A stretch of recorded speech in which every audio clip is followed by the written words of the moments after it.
Olá, muito bom dia. Hoje é quarta-feira, dia 9 de abril. Seja muito bem-vindo ao Noticidade Manhã.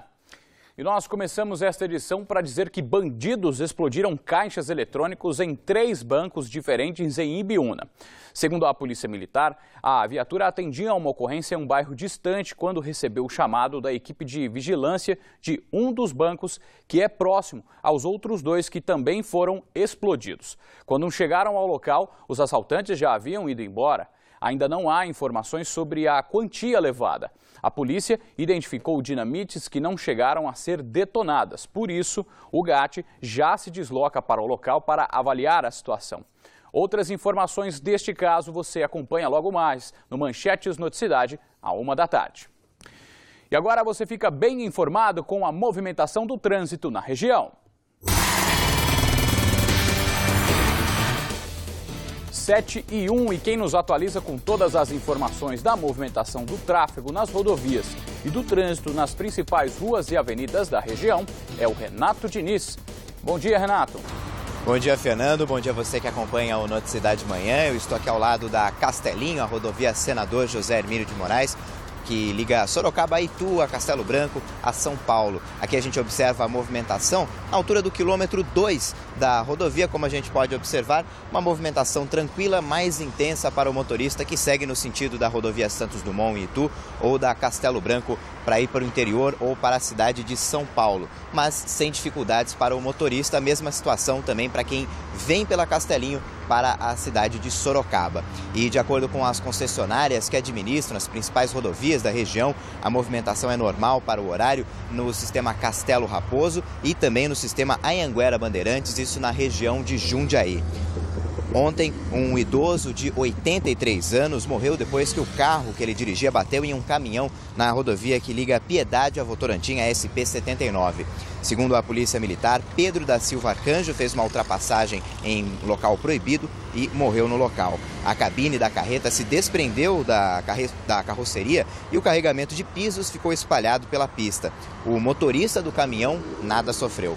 E olha, Fernando, falando agora das vias e avenidas da cidade de Sorocaba, de acordo com a Urbis, a companhia que administra o tráfego na cidade, a movimentação nesse começo de quarta-feira é normal para o horário, trânsito tranquilo na cidade, Fernando. Pois é, Renato, 7h03. Você falou agora de um acidente na rodovia de Piedade. Nós também tivemos aqui um acidente, Renato, no trânsito de Sorocaba. Um caminhão de lixo tombou no cruzamento da Avenida 15 de Agosto com o acesso à Avenida Camilo Júlio, em Sorocaba. Segundo a polícia, o motorista não sofreu ferimentos e seguiu viagem com o veículo, Renato.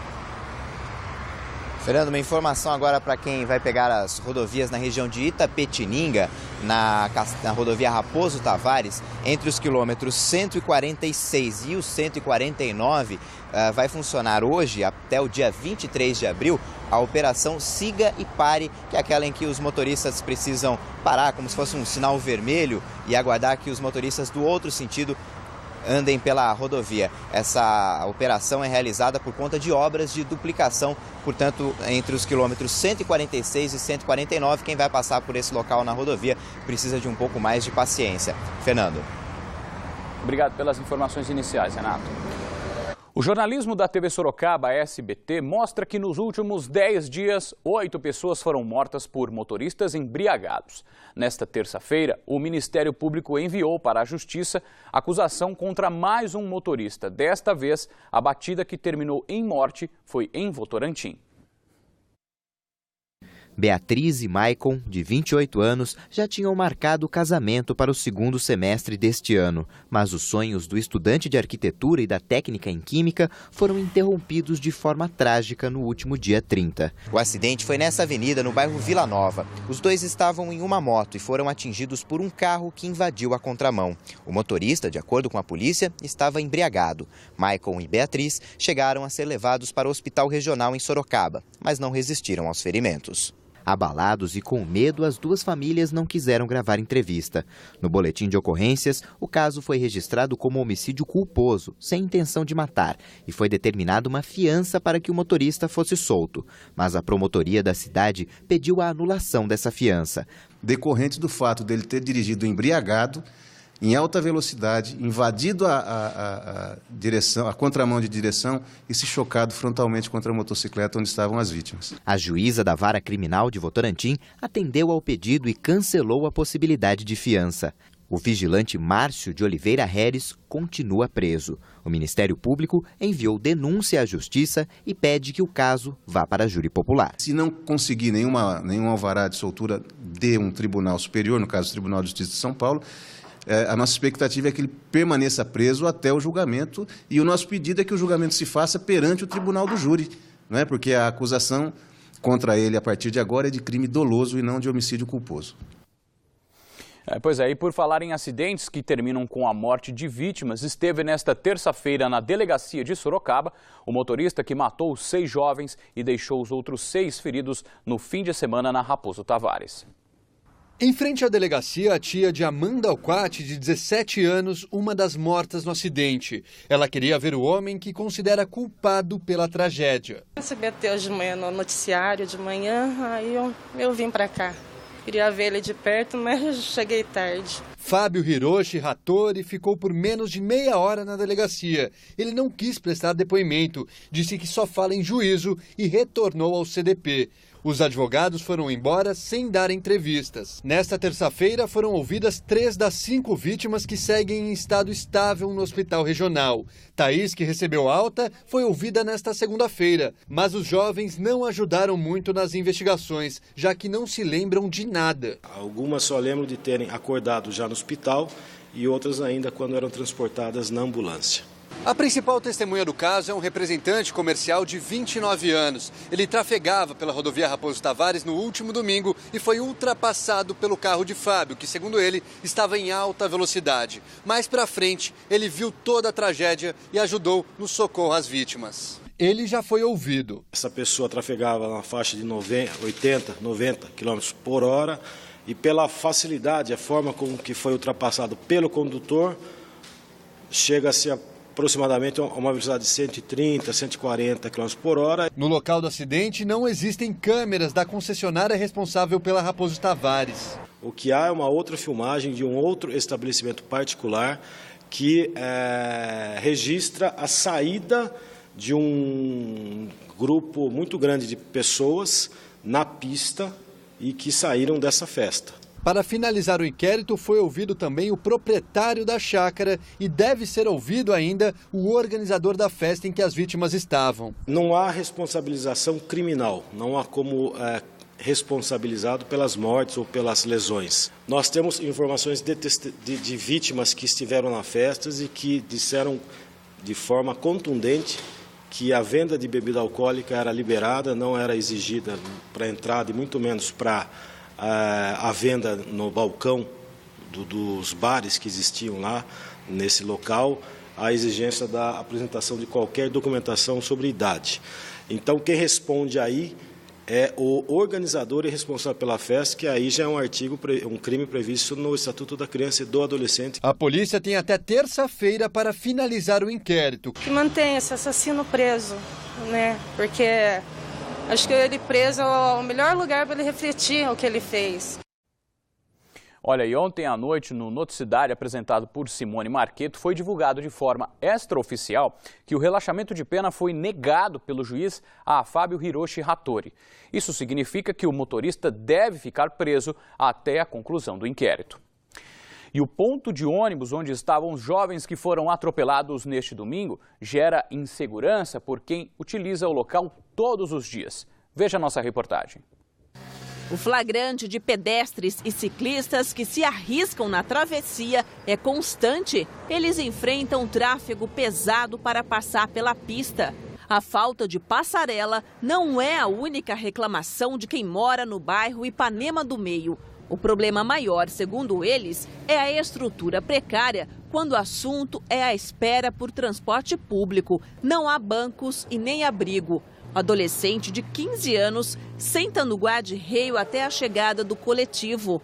Às margens da estrada, a alternativa é ficar sob a sombra das árvores, longe do poste. A gente também vai trabalhar de manhã, fica aqui. Tem pessoas que pegam o ônibus 5h40, né? E aqui está escuro. É perigoso esse lugar aqui. Aqui não tem estrutura, não tem iluminação.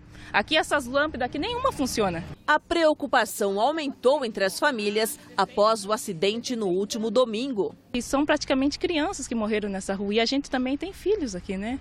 Que atravessa de um lado para o outro, estuda, que faz curso. As crianças descem daquele outro lado, né? Todos os nossos filhos fazem curso, então desce daquele lado e atravessar aqui. É perigoso. Segundo a concessionária que administra este trecho da rodovia, o local definido como parada de ônibus é protegido por barra de metal. O passageiro deve aguardar deste outro lado e só ultrapassar assim que o ônibus parar. Já a defesa do motorista que atropelou e matou os jovens informou que vai contratar perícia técnica particular para analisar a estrutura e as condições do local do acidente. Além do mato alto, a área de escape é pequena. Quem sai do ônibus desce a escada e passa em cima de uma valeta. Aqui não tem como, não tem nem espaço. Quando tem muita gente, não tem nem onde ficar. É perigoso, né? Fica muito encostado na grade, esperando o ônibus, quando às vezes um se perde lá, vai e pega. É horrível. É bastante vezes o carro se perde lá, quase pega a gente. Neste vídeo gravado logo após a tragédia, o motorista comenta sobre o grupo. O carro tá batido aqui em cima, aqui, ó. Acho que pegou a turma na ponta, ó. Eu acabei de passar aqui, não faz nem 5 minutos, e o pessoal tava tudo na beira da pista, tanto é que tava invadindo um pouco a pista. A polícia militar reforça os cuidados, principalmente às margens de rodovias. Quanto mais afastado da faixa de rolamento a pessoa esteja, menor vai ser o risco de ela sofrer qualquer tipo de acidente. Então, não ficar usando o acostamento para o trânsito, né? Seja de veículos ou de pedestres, aguardar o ônibus sempre na área de recuo, não ficar no acostamento aguardando o ônibus. De acordo com a URBS, os pontos de ônibus instalados em rodovias atendem a especificações de segurança. Ainda de acordo com a empresa, o local onde aconteceu o acidente é seguro. Sobre os abrigos, são implantados de acordo com a demanda. Se nada for modificado, moradores temem por mais tragédia. Do jeito que está, vai morrer muito mais, né?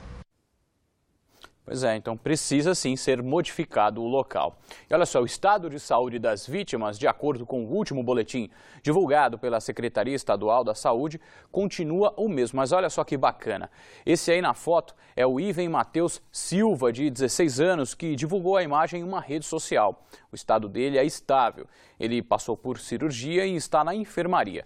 Jonathan Carvalho dos Santos, de 18 anos, e Alan Rezende de Oliveira, de 17, têm o mesmo quadro. O único que está em estado grave é Nicolas William de Souza, de 16 anos, que continua na UTI e respira com a ajuda de aparelhos.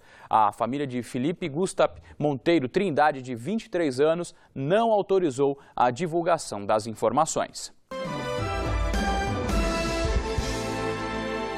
7h15, a polícia de Sorocaba divulgou nesta terça-feira imagens de um assalto que terminou com uma vítima baleada na zona norte da cidade. Com a cena do crime, a população pode ajudar na denúncia do suspeito. O assalto foi em um supermercado no bairro Paineiras, no fim de março. Um dos ladrões, de camisa verde, mostra o revólver e chega a encostá-lo na cabeça de uma funcionária. Ele pega aproximadamente R$1.000 de 2 caixas. Um fiscal do mercado tenta segurá-lo e, na briga, os dois vão parar na rua. Assustado, um cliente tira uma criança do carro e se afasta do local. O fiscal levou 3 tiros, 2 nas costas e 1 no braço. Depois do confronto, o ladrão foge em um carro que para bem em frente ao supermercado. Pelas imagens, a polícia identificou o carro e localizou a família proprietária do veículo. De acordo com a Delegacia de Investigações Gerais, o motorista de fuga era um adolescente de 17 anos. Ele ainda não foi encontrado. Já o assaltante que aparece nessas imagens é investigado. Para a polícia, a atitude do fiscal foi muito arriscada. É importante não reagir, obedecer às ordens naquele momento e deixar que a polícia depois tente capturá-lo. Exatamente. E você pode ajudar a polícia com informações sobre o suspeito. Basta ligar para o Disque Denúncia, que é o 181, ou para o telefone da Polícia Civil, que é o 197.